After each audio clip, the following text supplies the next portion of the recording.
عربوں کا ایک مشہور بت جو صفا و مروا پہاڑوں پر پوجا جاتا تھا۔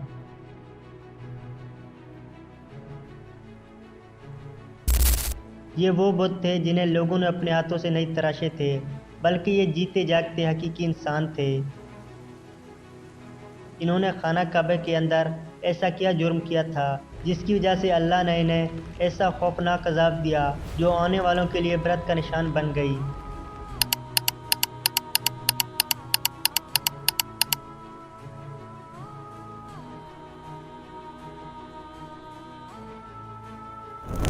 جب سے خانہ کعبہ تعمیر ہوا تب سے لے کر اب تک جس کسی نے بھی بیت اللہ کی بے حرمتی کی یا بے حرمتی کرنے کی کوشش کی تو اللہ نے اس کا وہ حشر کر دیا کہ رہتی دنیا تک عبرت کا نشان بن کر رہ گئے، پھر چاہے وہ دنیا کا طاقتور بادشاہ ابرہہ اور اس کے ہاتھیوں کا لشکر ہی کیوں نہ ہو۔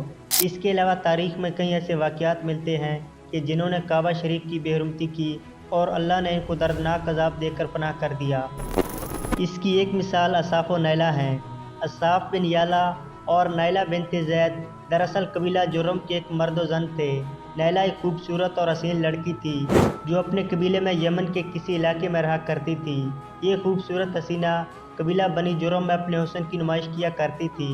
وہ فحش لباس پہن کر گھر سے نکلا کرتی تھی اور قبیلے کے نوجوان اس کے پیچھے پیچھے چلتے تھے۔ ہر کوئی اس سے تعلقات کا خواہش مند تھا۔ انہی لوگوں میں سے قبیلے کا سردار کا بیٹا بھی شامل تھا جس کا نام اصاف بن یالا تھا۔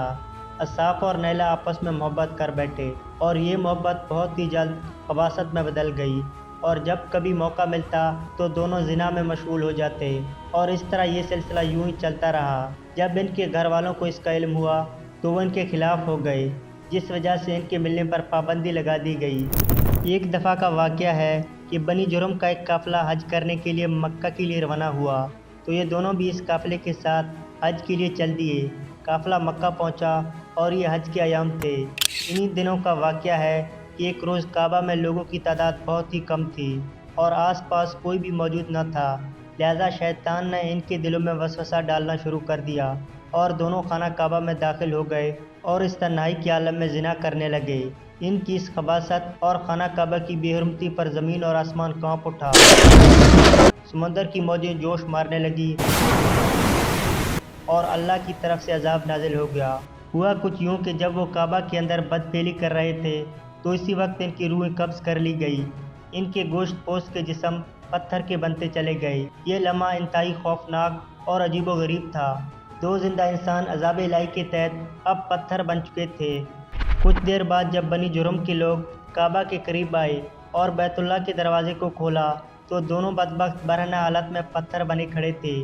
وہ یہ سمجھ گئے کہ یہ خبیث اللہ کے مقدس گھر میں کس جرم کا ارتکاب کر رہے تھے۔ لوگوں نے دونوں کے مجسموں کو اٹھایا اور باہر لا کر زمین میں گاڑ کر انہیں کھڑا کر دیا تاکہ یہ لوگوں کے لیے عبرت کا نشان بنا رہے۔ کچھ دن گزرنے کے بعد مکہ کے لوگوں نے اصحاب کے بت کو اٹھا کر کوہ صفا کے مقام پر رکھ دیا اور نیلہ کے بت کو اٹھا کر کوہ مروہ کے مقام پر رکھ دیا گیا۔ تو ان کی سزا یہ تجویز کی گئی کہ جو شخص بھی صفا و مروہ پر جائے تو ان دونوں بتوں کو ایک ایک جوتا مارے۔ ایک دو نسلوں تک تو یہ عمل جاری رہا، پھر لوگوں نے انہیں جوتوں کے بجائے تھپڑ مارنا شروع کر دیے اور کچھ نسلوں بعد لوگ صرف انہیں ہاتھ لگایا کرتے تھے۔ اس طرح وقت گزرنے کے ساتھ ساتھ لوگوں نے ان سے عبرت حاصل کرنا کم اور ان کی تعظیم زیادہ کرنے لگے، یہاں تک کہ ایک ایسا وقت آیا عربوں نے جاہلیت کی بنا پر ان کو محبت کی علامت قرار دینا شروع کر دیا اور قبیلوں میں ان دونوں کی عشق کی داستانوں کو فخر سے بیان کیا جانے لگا۔ آہستہ آہستہ یہ محبت کے دیوی اور دیوتا قرار پائے۔ 5ویں صدی تک اصاف اور نیلہ اس بت کو عربوں کے بڑے بتوں کے ساتھ شمار کیا جاتا تھا جن کے آگے لوگ سجدہ کیا کرتے اور قربانی بھی چڑھاتے تھے۔ حضرت زید بن حارث رضی اللہ تعالیٰ عنہ بیان کرتے ہیں کہ زمانہ جاہلیت میں جب مشرکین مکہ بیت اللہ کا طواف کرتے تھے تو اصاف و نیلہ کے اس بت کو چھوتے تھے۔ میں ایک دفعہ رسول اللہ صلی اللہ علیہ وسلم کے ساتھ بیت اللہ کا طواف کر رہا تھا، لہذا جب میں ان بتوں کے پاس سے گزرا تو ان کو چھوا۔ اس پر آپ نے مجھے ان بتوں کو چھونے سے منع کیا۔ میں نے اپنے دل میں کہا کہ دیکھو تو صحیح کہ چھونے سے ہوتا کیا ہے، اس لیے دوبارہ ان کو چھوا۔ آپ دوبارہ ذرا سختی سے منع کرتے ہوئے فرمایا، کیا تم کو منع نہیں فرمایا تھا؟ حضرت زید فرماتے ہیں کہ اللہ کی قسم اس کے بعد کبھی کسی بت کو میں نے ہاتھ نہیں لگایا، اور میں قسم کھا کر کہتا ہوں کہ نبی کریم صلی اللہ علیہ وسلم نے کبھی بھی کسی بت کو نہیں چھوا تھا، یہاں تک کہ اللہ نے آپ کو نبوت عطا فرما دی اور آپ صلی اللہ علیہ وسلم پر وحی نازل ہونے لگی۔ ایک دن رشد و ہدایت کا سورج طلوع ہوا جس سے یہ پورا خطہ جگمگا اٹھا۔ حضور پاک صلی اللہ علیہ وسلم نبوت کے منصب پر فائز ہوئے۔ آپ نے دعوت و تبلیغ کا کام شروع کیا۔ 10 ہجری میں جب اللہ نے عرب میں اسلام کو غالب کیا اور محمد صلی اللہ علیہ وسلم نے مکہ فتح کیا تو آپ فتح کے بعد حرم شریف میں داخل ہوئے اور آپ نے اپنے بھائی حضرت علی علیہ السلام کے ساتھ مل کر تمام چھوٹے بڑے بتوں کو توڑ ڈالا۔ آپ بت توڑتے جاتے اور یہ فرماتے کہ حق آ گیا، باطل مٹ گیا، بے شک باطل نے مٹ جانا ہی تھا، یہاں تک کہ خانہ کعبہ تمام بتوں سے پاک ہو گیا۔ پھر آپ صفا و مروہ پر تشریف لے گئے اور اصاف و نیلا کے اس بت کو اپنے مقدس ہاتھوں سے توڑ ڈالا۔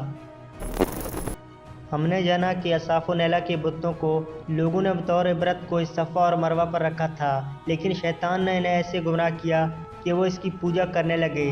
صرف یہی نہیں بلکہ زنا جیسے بدترین جرم جسے کعبہ شریف کے اندر کیا گیا تھا، لوگ اس داستان کو فخر کے طور پر بیان کرنے لگے۔ ہونا تو یہ چاہیے تھا کہ اس بدپیلی پر ان پر لعنت کیا جاتا، لیکن عربوں نے اس گناہ کو داستان عشق بنا دیا اور اصاف و نیلا کو ایک رول ماڈل کے طور پر پیش کرنے لگے۔ بالکل اسی طرح آج کے اس فتنے بھرے دور میں یہی کچھ حالات نظر آتے ہیں، جہاں اگر کوئی شخص کسی طرح کا کوئی سنگین جرم کرے تو لوگ اسے بطور ہیرو کی طرح پیش کرتے ہیں۔ اللہ تعالیٰ سے دعا ہے کہ اللہ ہمیں ہر قسم کی برائیوں اور فتنوں سے محفوظ رکھے اور شیطان لعین کے وسوسوں اور چالوں سے حفاظت فرمائے۔ آمین۔